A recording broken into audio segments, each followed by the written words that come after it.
I tried WalletConnect app for 7 days. Here's the shocking truth. When I first tried the WalletConnect app, I thought it was just another crypto wallet. But after using it for 7 days, the shocking truth is that WalletConnect isn't a wallet at all. It's the invisible bridge that connects your wallets to the entire world. On day 1, setup was instant.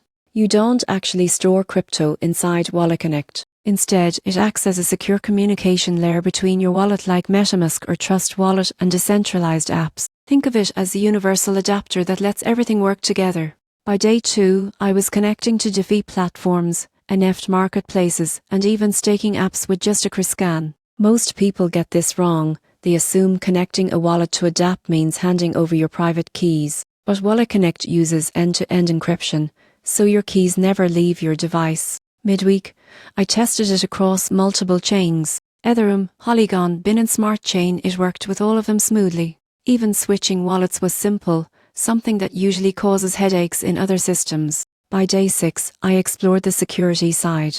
WalletConnect doesn't store any data or track your activity. Each connection is temporary, and you have to approve every transaction manually. That's a crucial layer of protection that many users overlook. After 7 days, the shocking truth became clear. WalletConnect isn't trying to replace wallets. It's trying to make the decentralized internet usable for everyone. It's the silent connector behind nearly every modern experience. If you ever wondered how your wallet talks to DeFi apps or NFT platforms, the answer is almost always WalletConnect. It's fast, secure, and quietly shaping how the future of crypto actually works. The next time you scan a QR code to access a dApp, remember it's not magic. It's WalletConnect making the decentralized web possible, one secure connection at a time.